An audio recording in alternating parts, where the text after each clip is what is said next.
All right, now let's get to the Big 12 North Pod. These are the teams in order. We had Iowa State stub their toe. Kansas State did that too. But let's start with who's on the top of all that group. It's Iowa State, 7-1, still ranked in the top 20 at 17. Go. Yeah, look, they just lost by 1 point at home.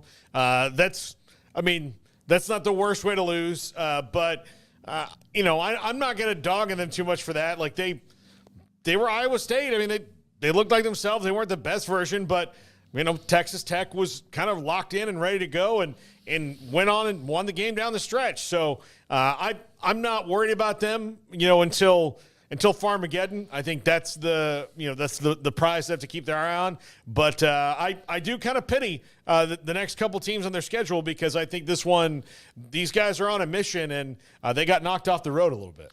Yeah, they had already been showing some cracks in the armor. I mean, a couple games prior to that, they were showing some weaknesses and not playing their best level of ball. I think that was an absolutely just miserable loss, given the big picture stakes of it. I don't think anybody in Ames, Iowa anticipated that loss. I don't think, the style of it or any amount of what led to the loss. I just think a loss in general, that wasn't in the cards. And so to get all the way to being where you were at 7-0 and in control of your own destiny, and to let it slip through your fingertips at home is a really tough pill to swallow. But you nearly had that happen with UCF 2 weeks prior to that. To have that performance coming off a bye week was also shocking. So they've got to play better. They need to be able to do more offensively. They got to play cleaner. And I think, there's still a lot to like about this team, but I'll say it. That's so Iowa State to go and then lose that game. That's the difference in being Oklahoma or a blue blood and being the teams that, like, their best is this big bowl game that they went to. You know what I'm saying? Yep. Like, you can't lose that game if you want to take that next step up. Now, they can still take a step up, finish out 11-1, go win the Big 12, and that would be a massive step up for that program. That's all still in the cards, but just you had a golden opportunity with all of the control in your grasp, and you let that slip through at home unexpectedly. So that's just a tough pill to swallow. I think this weekend against Kansas ought to be very interesting if they play better. I think you really love their chances, but I think Kansas is also a very dangerous team, and they've had a lot of very close losses this season. So Iowa State needs to play better than what we saw a week ago. And that Tech game did come down to the wire, and Taj Brooks does score late. So it wasn't as though you got your doors blown off, but again, it was somewhat shocking. So I'd expect a nice bounce back for Matt Campbell and company, and they know that they can ill afford to now really let go of the remaining control that they do have. Iowa State, Texas Tech, among others, have had some good years.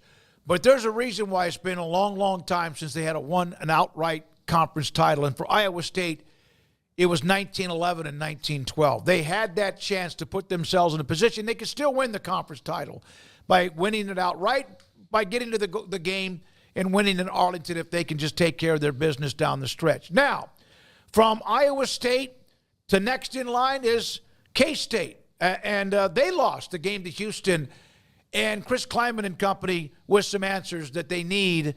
Your thoughts about we'll start, Craig, with you, the Wildcats. Yeah, that was a really tough loss, another one that you weren't expecting whatsoever, but give credit to Houston's defense. They played really well, as they have throughout the year, and Avery Johnson throws a couple of picks. The run game doesn't even reach 100 yards. I mean, that's not something you would have predicted against anybody.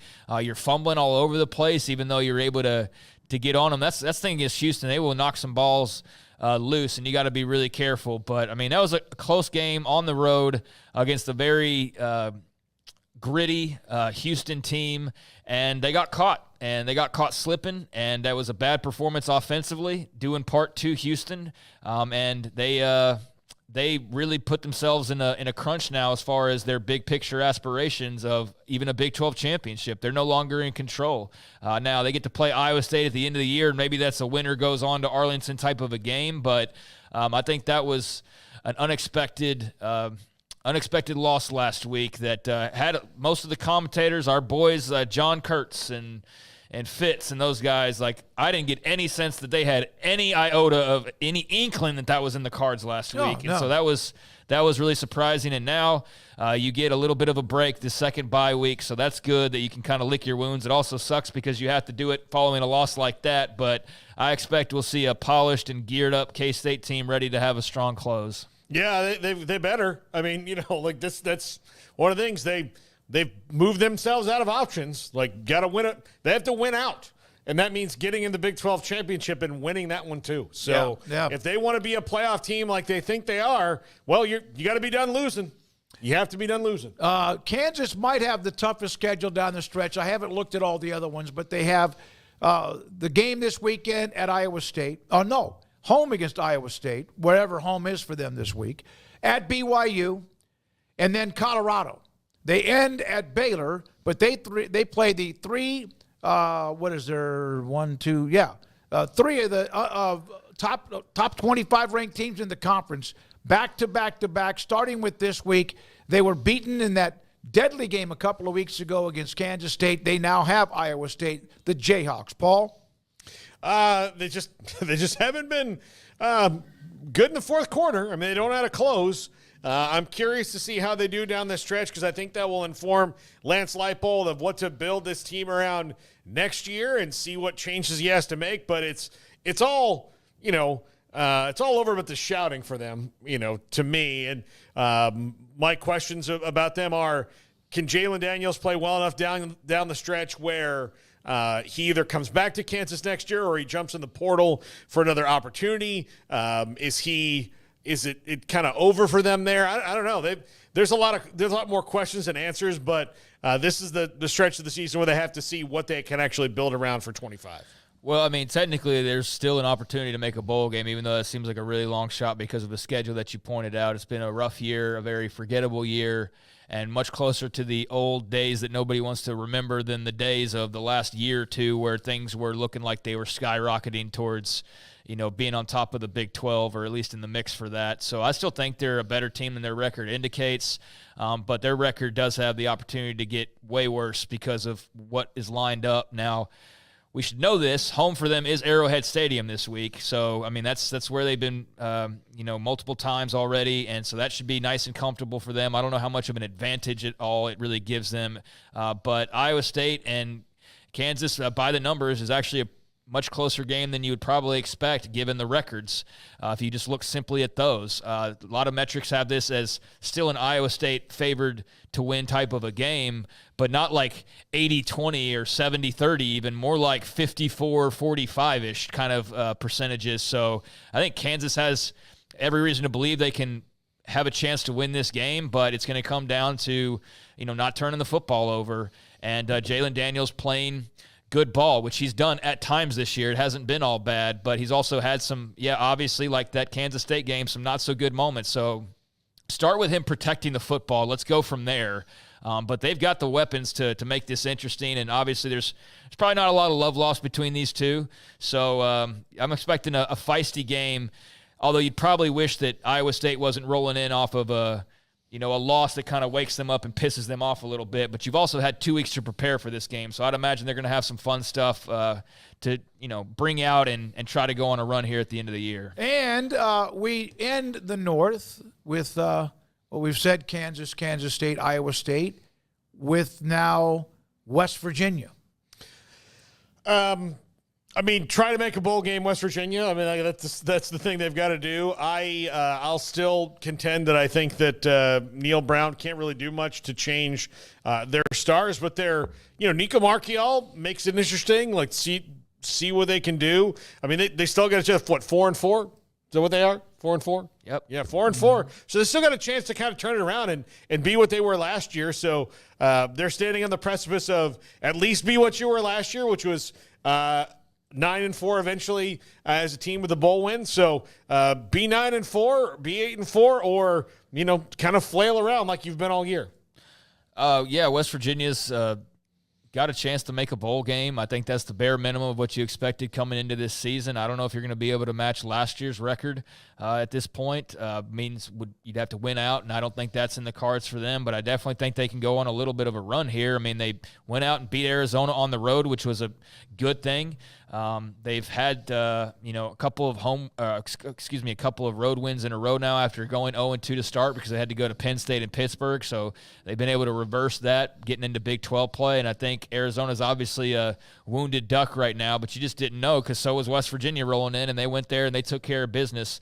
So now traveling again, and we'll see if their road improvements can continue on, but I think this is a really intriguing game with Cincinnati because I think they're pretty close in stature, and this is a life in the Big 12. Most of these games are like this. Again, I'll talk about how every game is winnable for every team, or you want to call it a coin flip game or whatever. I think that's exactly what this is, even though I'd slightly favor Cincinnati. I think this probably comes down to quarterback play. I would definitely take Sorsby over Marchiol, but I do think you've seen some really good things from Marchiol, who fans have been clamoring for now for a couple of years, but especially of late with the way that Garrett Green's performed, and also the fact that part of that is due to him being banged up as well. But when things aren't going well, you want to see something positive, and so people were crying out for the young quarterback to see what he's got, and he's definitely got more work to do, but he's flashed enough that you feel like you've got a chance this weekend. You feel like maybe there's some excitement and ability to win some games down the stretch. I don't know how hot the seat is for Neil Brown this week, but go lose to Cincinnati, and we'll hear all about it again if you drop under 500. So this is a big game for them to stay on course and not fall underwater and start having to gasp for air, because then I think that's when it gets really toxic out there in Morgantown around Neil Brown once again. The Big 12, and we'll head into Paul's top 5 in a moment. The Big 12 right now, the following teams have clinched at least a bowl, and there are bigger fish to fry. BYU, Iowa State, Colorado, Kansas State, Texas Tech, and Arizona State. There are Cincinnati, Baylor, TCU have 5 wins. 4 wins for West Virginia, Houston, UCF, Utah. And then Arizona, Oklahoma State, 3, and Kansas with 2. There are a bunch of teams. Now, a lot of them might end up playing each other to knock 1 or 2 out, but there are still a ton of teams who are trying to get bowl eligible, and that will be fun to watch. There's 4 weeks left. I mean, there's like nobody is mathematically out of making it to a bowl game, no matter how bad Oklahoma State has been down the last 6 weeks. Sorry, that's why I don't like how much we're already consuming the playoff talk from last night. It's fun to talk about. It's interesting to talk about, but it does start to, if there's anything, I was going to bring this up with Zach Gelb, of you asked him about the expanded playoff and whether it's taken away. And I think pretty much across the board, unanimously, everybody would say no, it's only added to it. But I'm curious to see if that remains the case here in this last month, where everything becomes just about the playoff now, right?